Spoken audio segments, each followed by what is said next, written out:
Welcome back today match prediction and highlight. তো কেমন আছো তোমরা? আজকে আমি আলোচনা করব আইসিসি মেন্স টি20 ওয়ার্ল্ড কাপ 2024 সুপার 8-এর ম্যাচ নাম্বার 50, 50 নম্বর ম্যাচ, গ্রুপ 2 এর ম্যাচ, যেটা খেলা হবে West Indies versus South Africa.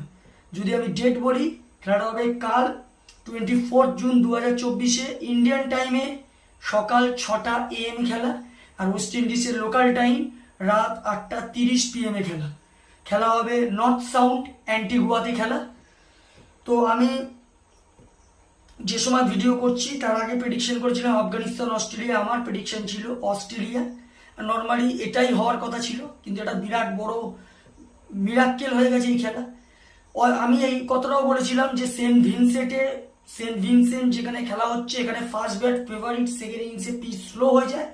Afghanistan যাই হোক না কেন, আফগানিস্তানের বোলিং যথেষ্ট ভালো। অস্ট্রেলিয়া টস জিতে ফার্স্ট ব্যাট করা উচিত ছিল।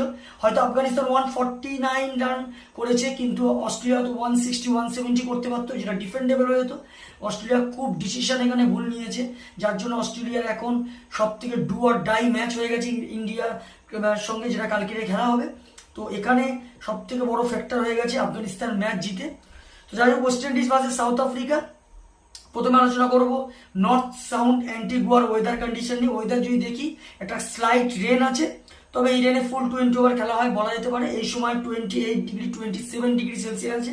পিচ যদি আমি ক্যালকুলেশন করি, তো অ্যান্টিগুয়ার পিচ হচ্ছে যে সময় খেলা ওয়েস্ট ইন্ডিজের টাইমে রাত 8:30 PM, এই সময় টসে জিতে ফিল্ডিং নেওয়া দরকার। সেকেন্ড ইনিংসে যথেষ্ট পিচ ইজি হয়ে যায়, 200 পর্যন্ত রানও এখানে চেজ হয়। তো এখানে একটা কথা বলবো, টসে জিতে ফার্স্ট ফিল্ডিং নেওয়া সব থেকে বেস্ট অপশন হবে। ওয়েস্ট ইন্ডিজে যদি আমি প্রেডিক্ট 11 দেখি, সাই hope, Johnson Charles, Nicholas Pooran, Rovman Powell captain, Andre Russell, Sherfane Rutherford, Roston Chase, Obed McCoy, Akeal Hosein, Alzarri Joseph, Gudakesh মতি।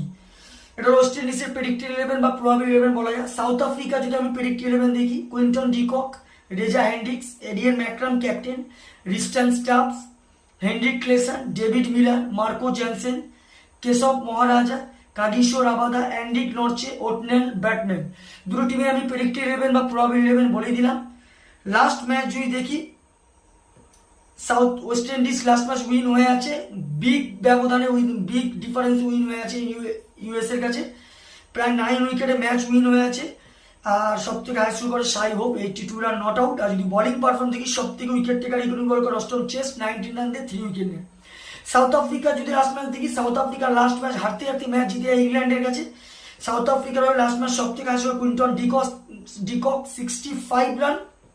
আর যদি বোলিং পারফর্ম দেখি, সব থেকে উইকেট টেকার ইকোনমিক বল করে কেশব মহারাজ, 25 রান দিয়ে 2 উইকেট নেয়।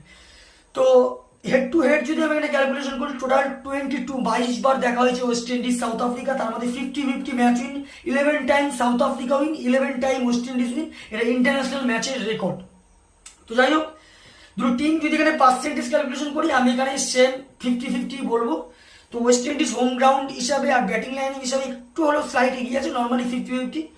তো এখানে আমি প্রেডিকশন করা, এখানে যদি টিম হিসাবে আমি প্রেডিকশন করি, খুবই বড় টাফ। কারণ ওয়েস্ট ইন্ডিজকেও ম্যাচ জিততে হবে, সাউথ আফ্রিকাকেও জিততে হবে। কারণ সাউথ আফ্রিকা যদি জেতে, কনফার্ম সেমিফাইনাল চলে যাবে। আর যদি হেরে যায়, তখন ওয়েটিংয়ে থাকবে। ওয়েটিংয়ে থাকাটার থেকে সব থেকে বড় কথা, ওয়েস্ট ইন্ডিজ বিগ ডিফারেন্সে ইউএস এর কাছে উইন হয়ে আছে। তো সাউথ আফ্রিকা, আমার ক্যালকুলেশন, যদি কাল কোনো রকমে হেরে যায়, তাহলে হয়তো ওয়েস্ট ইন্ডিজ ইংল্যান্ড সেমিফাইনালে চলে যেতে পারে। নাহলে সাউথ আফ্রিকা জিতলে সাউথ আফ্রিকা চলে যাবে। তো এখানে একটা কথা বলবো, টিম হিসাবে আমি প্রেডিকশন করবো না। এই ম্যাচটা যে টসে জিতে ফিল্ডিং নেবে বা যাই ডিসিশন নিক না কেন, আমার প্রেডিকশন যে সেকেন্ড ব্যাট করবে সে ম্যাচ উইন হবে। ওয়েস্ট ইন্ডিজ যদি টসে জিতে ফিল্ডিং নেয়, তো match winner West Indies. South Africa যদি টস জিতে ফিল্ডিং নেয়, ম্যাচ উইনার সাউথ আফ্রিকা। এখানে আমার prediction match winner, second bat win this game আজকের এই পিচের জন্য। তো এখানে আর যদি আমি টপ ফ্যান্টাসি পিক দিই, কারা কারা এই ম্যাচে পারফর্ম করতে পারে, ওয়েস্ট ইন্ডিজ যদি টপ ফ্যান্টাসি পিক দেখি, অ্যান্ড্রু রাসেল, রহমান পওয়েল, ওবেদ ম্যাকো আর সেরফেন রাদারফোর্ডকে টপ ফ্যান্টাসি পিকের মধ্যে রাখবো। সাউথ আফ্রিকা যদি টপ ফ্যান্টাসি পিক দেখি, Reza Hendricks, Aiden ম্যাকরাম, David Miller, আর কাগিসো রাবাদাকে টপ ফ্যান্টাসি পিকের মধ্যে রাখবো। রানে যদি এখানে ক্যালকুলেশন করা হয়, ওয়েস্ট ইন্ডিজ যদি ফার্স্ট ব্যাট করে তো আমার ক্যালকুলেশন ওয়েস্ট ইন্ডিজ 160 থেকে 170 করবে, যেটা 5 কি 4 উইকেটে সাউথ আফ্রিকা ম্যাচ উইন হবে। সাউথ আফ্রিকা যদি ফার্স্ট ব্যাট করে তো আমার ক্যালকুলেশন সাউথ আফ্রিকা 150 থেকে 160 মধ্যে রেস্টিক হবে, যেটা প্রায় 6 কি 7 উইকেটে ওয়েস্ট ইন্ডিজ ম্যাচ উইন হবে। তো ভিডিওটি ভালো লাগলে লাইক করো, শেয়ার করো, কমেন্ট করো আর সাবস্ক্রাইব করো। বাই।